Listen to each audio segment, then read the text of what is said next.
Hello everyone. I hope you people are doing well. Again, Manpreet Puri here from the channel name Language Learning by Manu. So guys, I am going to upload one more listening video for you all. I hope you people attempt this test and get good band score. And you can, if you are getting more band score in this, then definitely you are going to get more in your final test. So best of luck guys. As last listening was very easy of 22, I am hoping the next one will be easy or can be faster one. So try this. It's the same as I hope you will get in the next test. So best of luck. Let's start. You will hear two friends talking outside an examination room about working over the vacation period. First, look at questions 1 to 5.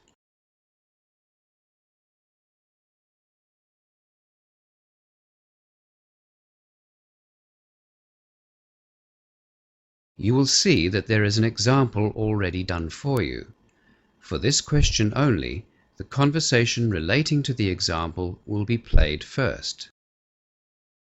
Hi, Peter. I'm so pleased that exam's over. Me too, Crystal. I'm exhausted. I stayed up late last night studying and then got up early this morning. Well, you can rest now. We're on holidays for 3 glorious weeks. Peter said he stayed up late studying last night, so C is the correct answer. Now we shall begin. You should answer the questions as you listen, because you will not hear the recording a second time. Now listen carefully and answer questions 1 to 5. Hi, Peter. I'm so pleased that exam's over. Me too, Crystal. I'm exhausted. I stayed up late last night studying and then got up early this morning. Well, you can rest now. We're on holidays for 3 glorious weeks. That is a nice thought. Unfortunately, though, I'm broke. And if I'm going to have enough money to get through next semester, I'll have to get a job over the holidays. Yes, I've been thinking the same thing myself. As much as I'd like to go home to see my family, I think I'll have to get a job as well. Have you got any ideas or contacts? Well, as a matter of fact, I'm going to go to the Student Employment Office. Do you want to come with me? Sure, if you don't mind. Where is it? Let me see. I've got a map here of the campus. It's up here in Y Block. Oh, boy. We're a long way away from there. We've just come out of N Block. Here we are here. Yes, N Block. Well, we can turn right and follow Circular Drive around, but that's the long way. What's the building opposite us? That's the International Centre. I learnt English there before starting my Bachelor of Business. Oh, right. I see. It says I Block. I guess I stands for International. Well, let's cross Circular Drive and walk up to the right. No, there's lots of trees and gardens there. We'd better go to the left of the building. You can't get through otherwise. Okay. We'll head past D Block, go between B and C blocks, and then across the sports fields to Y Block. Okay, but I'm really hungry. How about going to the student canteen before we get to Y Block? It's just on the other side of A Block, near the main entrance. Good idea. I didn't have breakfast this morning. I'm starving. Let's go. Peter and Crystal arrive at the Student Employment Office and the receptionist meets them. As you listen to the rest of the conversation, answer questions 6 to 10. Before the conversation continues, read questions 6 to 10.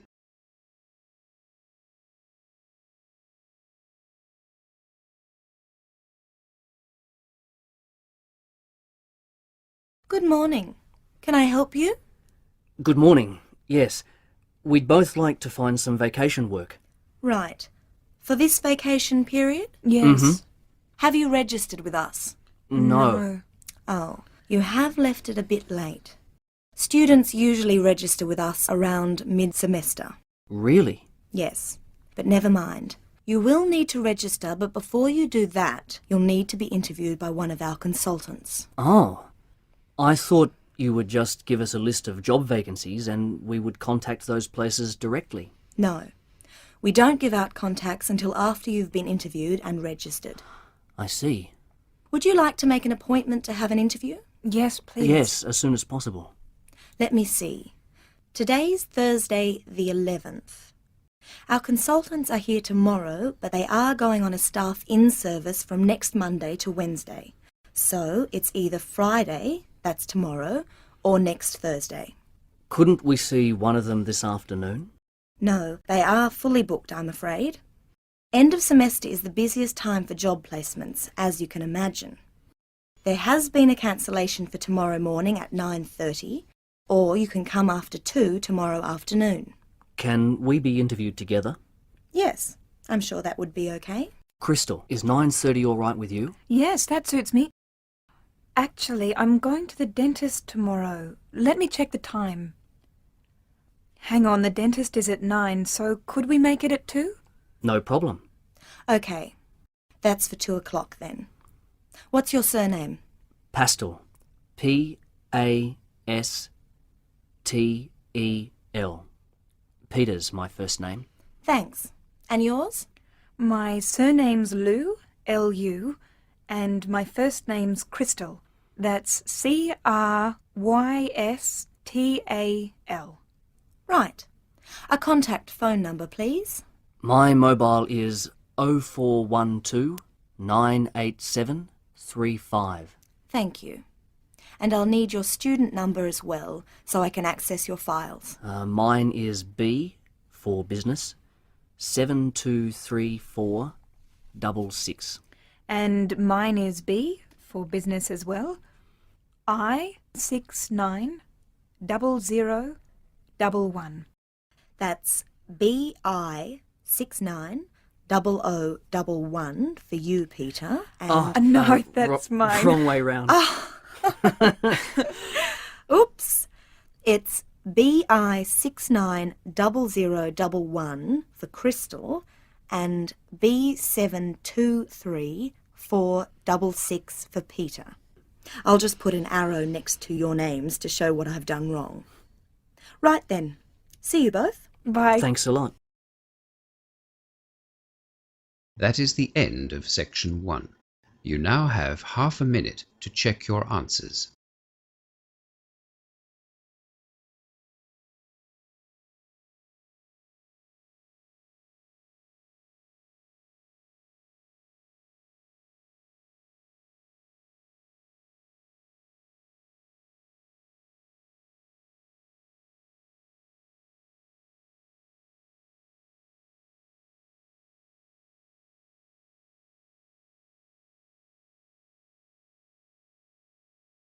Now turn to section 2 of your listening question booklet. Section 2. You will hear a speaker from the Brisbane Festival talking to some international visitors in Brisbane, Australia. As you listen to the talk, answer questions 11 to 20. Before you listen, look at questions 11 to 20.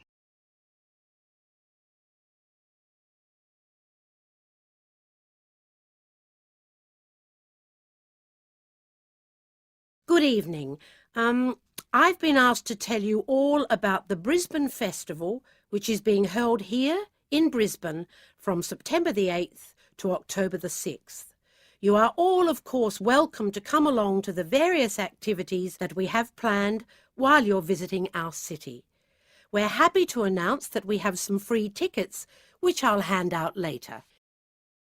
The Brisbane Festival is held every year in a number of venues around Brisbane, not only to show off our own local talent, but also to celebrate the incredible talent that we have in the Australian and the South East Asian region.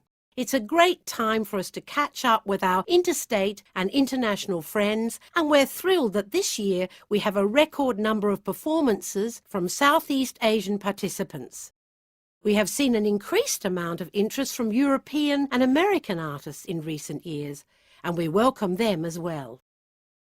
Our goal is to bring people together through art by making art accessible to everyone. The Brisbane Festival aims to promote cultural understanding and interaction. Right, well, as you experienced today, we have a wonderful climate here in Brisbane.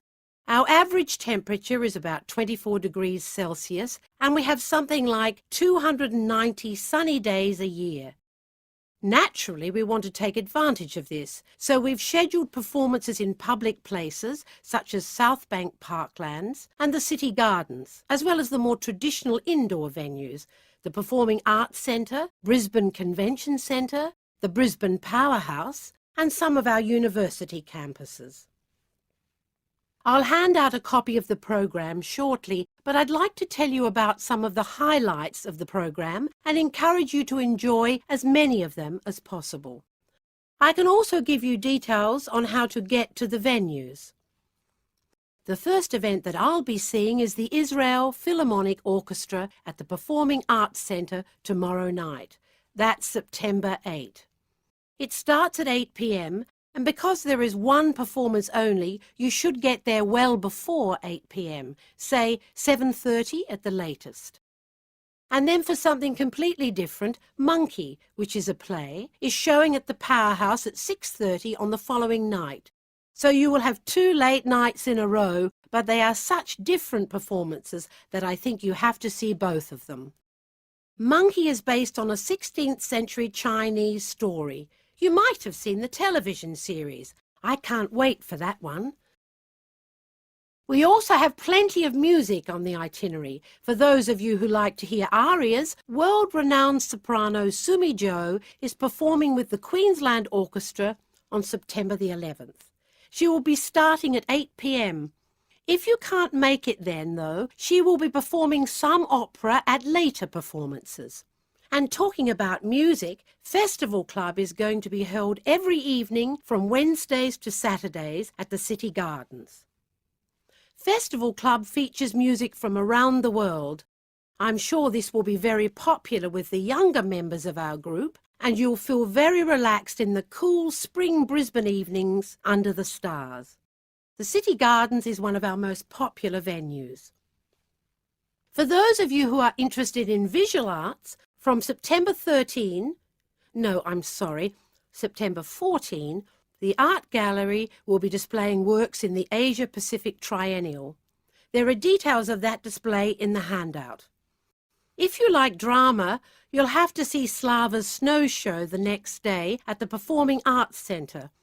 It is a Russian production which has been wowing audiences from Moscow to London. It starts at 6. Again, don't be late because I'm sure that will be very popular and the Performing Arts Centre has limited seating. Barbara Fordham will be performing a series of concerts at the City Football Club from September 20. She has the most wonderful voice and you won't want to miss one of her concerts, particularly if you like blues music. Concerts start at 8, as I said, at the City Football Club. We also have a Poetry and Writers Festival happening in Brisbane, if you're into that. The Poetry Festival starts on September the 22nd, and the Writers Festival will be on from October 4 to October 6. And if you don't go to anything else, you simply must go to the Opera Under the Stars at City Gardens. This will be the grand finale on October 6. It really will be fantastic, and I expect there will be fireworks and all sorts of exciting things going on. So remember that one. Opera Under the Stars, starting at 6 on October 6. OK, that's it from me. I really hope that you take the time to join in whenever you can with the Brisbane Festival celebrations. If you want any more information, please come and see me. The information booklets and tickets are at the front door. Have a good night, everyone, and enjoy your time in Brisbane. That is the end of section 2. You now have half a minute to check your answers.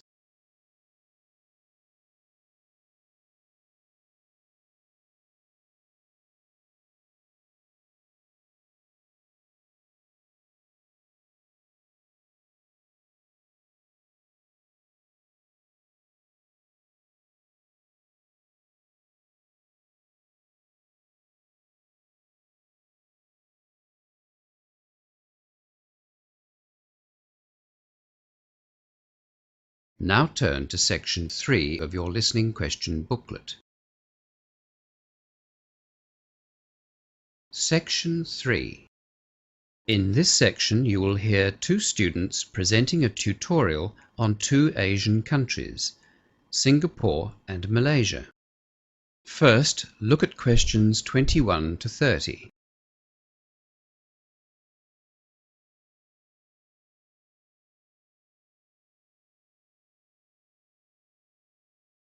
Now listen to the two students and answer questions 21 to 30. Nancy and Jenny are presenting the first of our profiles on Asia today. You looked at Singapore and Malaysia, didn't you? Yes, and we found lots of similarities between the two countries. Did you follow the outline that I gave you? Yes, we did. First of all, the total land area of Singapore is 630 square kilometres, whilst Malaysia's was 329,758 square kilometres. Obviously, Malaysia is a much larger nation with a bigger population, almost 24 million. It is bigger than Australia's population, in fact. We have 19,700,000. Singapore has just over 3 million. Did you look at their population mix? The population of both Malaysia and Singapore are multiracial. They each have a mixture of Malays, Chinese, Indians and other ethnic groups as well, who all live quite harmoniously together. The breakdown of the population is different though. In Malaysia, the Malays, or Bumiputras as they're called, outnumber the Chinese and the Indians. They make up about 65% of the population. In Singapore, 3/4 of the population is Chinese, with only a few 100,000 Malays and Indians. English is widely used in Malaysia, as well as in Singapore. Yes, they all study compulsory English at school, and adults use English a lot in their daily lives. For many years, Singaporeans have been sending their children abroad to study in English-speaking countries.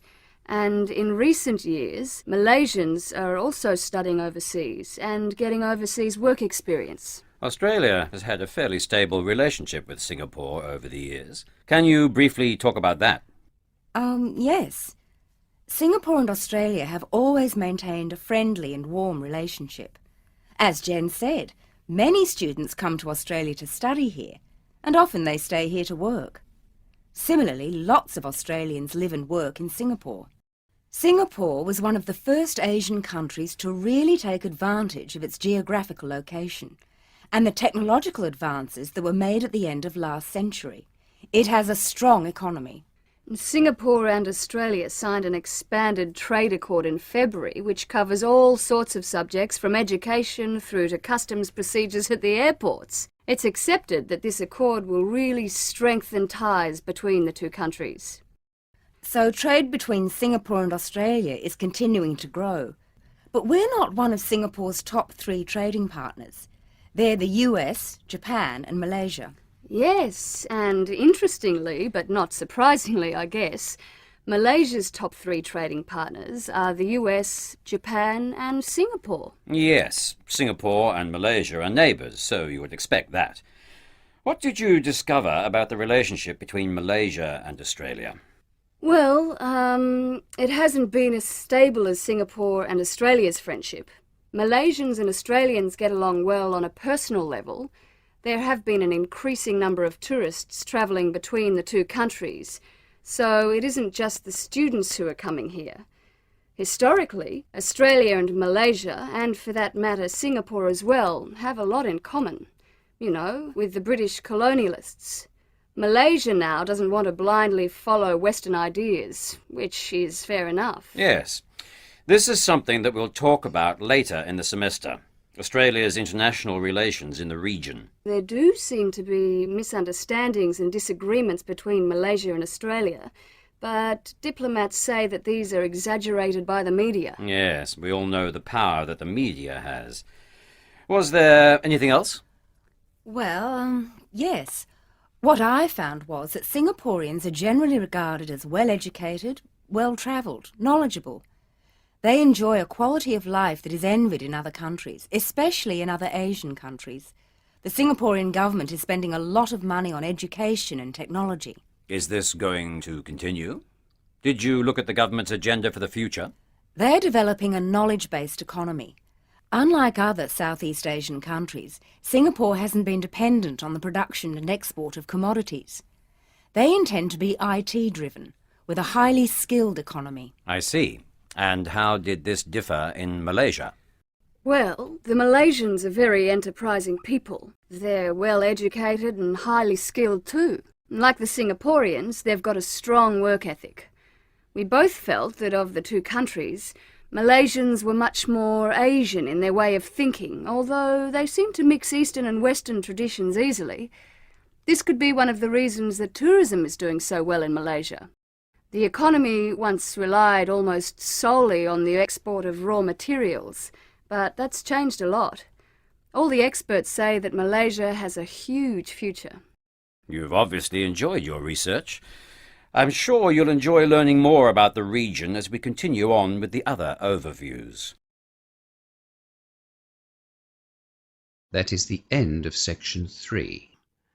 You now have half a minute to check your answers.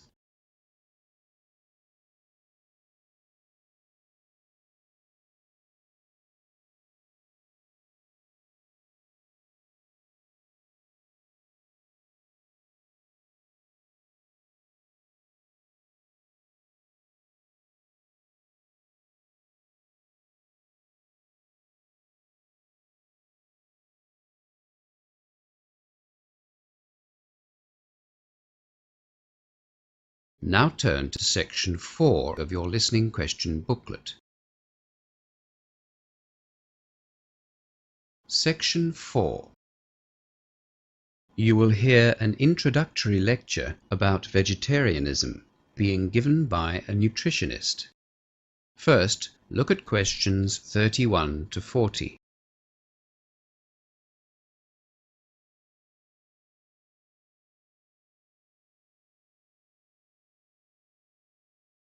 Now listen to the lecture and answer questions 31 to 40. You will all have a vague understanding of what being a vegetarian is all about. Vegetarianism has been practiced for thousands of years. The simplest definition is someone who doesn't eat meat, of course. But does abstaining from eating meat include seafood and chicken? The fact of the matter is that people adopt the label vegetarian but still eat meat, at least to varying degrees. Within true vegetarianism, that is where a vegetarian is someone who doesn't eat any meat at all, there are 3 subgroups. A lacto-ovo-vegetarian eats no meat but does consume dairy products and eggs. The second subgroup, lacto-vegetarians, also don't eat meat, but while they will consume dairy products, they don't eat eggs. And then, of course, there are vegans, people with a strict vegetarian diet that don't eat any animal product or byproduct, including honey.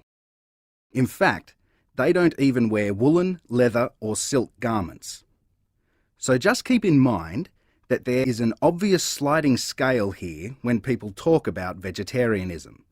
There are those that perhaps like to think of themselves as vegetarian just because they don't eat red meat, right through to those strict vegans who will only eat vegetables, fruit, beans or pulses. That is, food that has been grown. For our purposes today, we'll be talking about vegetarians as those people who don't eat any form of meat at all, red meat, fish or poultry, but do use dairy products and eggs. Lacto-vegetarians and vegans are not in the majority anyway. With that definition in mind, let's review the myriad of reasons given for adopting a vegetarian diet.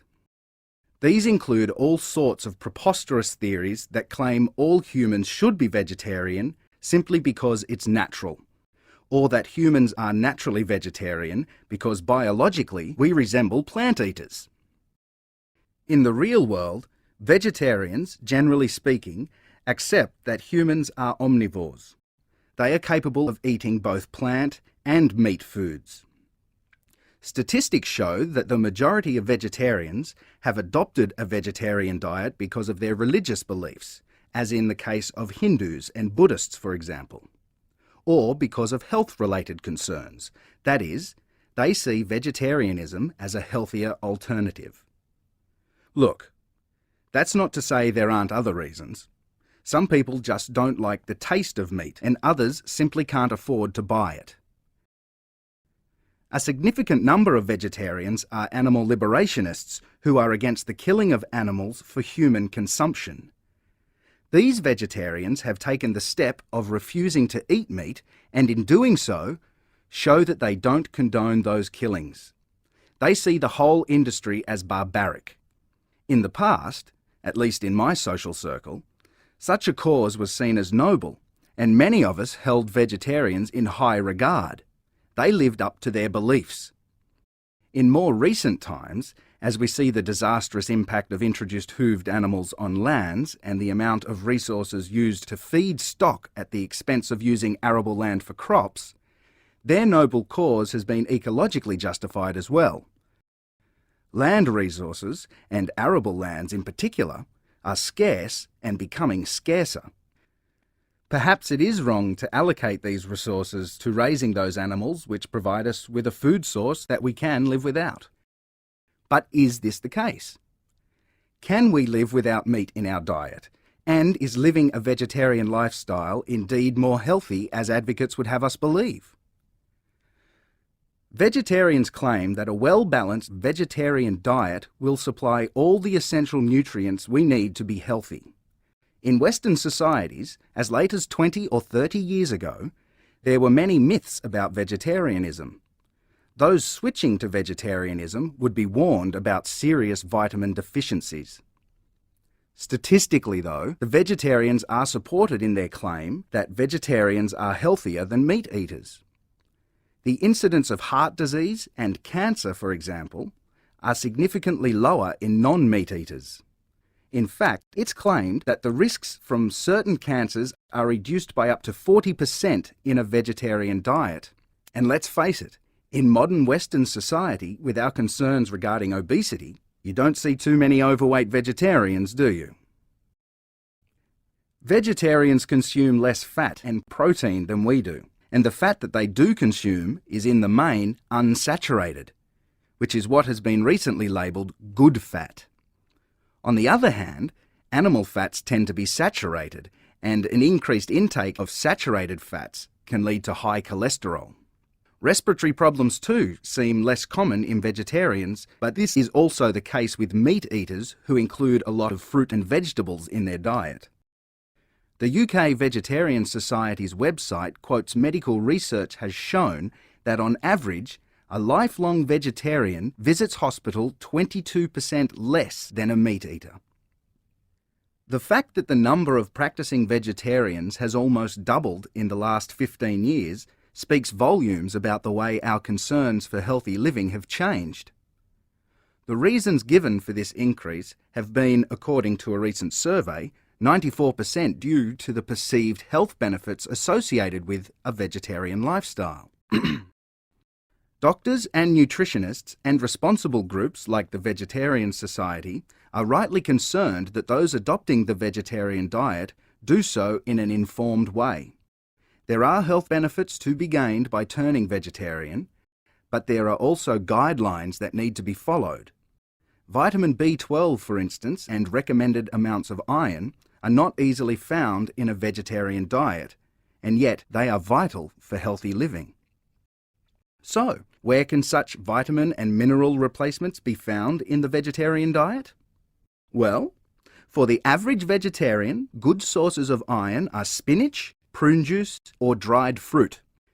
Vegetarians are advised to eat these foods with fruit juices, which will increase the amount of iron absorbed. B12, on the other hand, is not as readily available because it is only found, to all intents and purposes, in meat, fish, and dairy products. This vitamin is one which vegetarians find difficult to replace. However, as I said, low amounts of B12 can be found in dairy products as well as soy products or seaweed. For the stricter lacto-vegetarian and vegan, B12 can be obtained from foods that have been fortified with the vitamin. Vegetable margarines, some soy products, and breakfast cereals are the most common sources. The key to a healthy vegetarian diet is the same as any other diet. Eat a wide variety of foods including grains, fruit and vegetables, beans, pulses and nuts. Vitamins and minerals must be included in the vegetarian diet, just as they have to be included in a non-vegetarian diet. You can argue all you like about vegetarians being healthier, but I'd suggest that you consider a well-balanced diet first and foremost. Whether or not you include meat is up to you.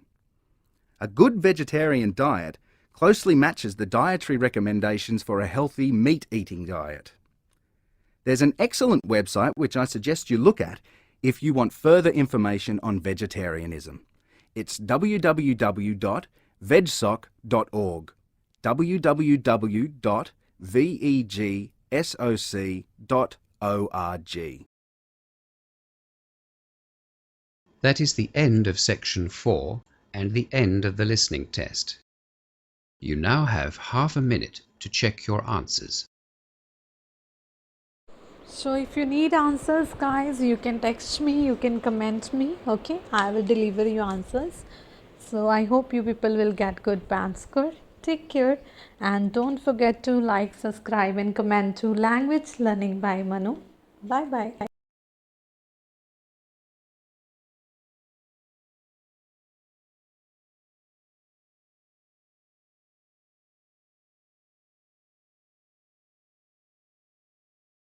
You now have 10 minutes to transfer your answers.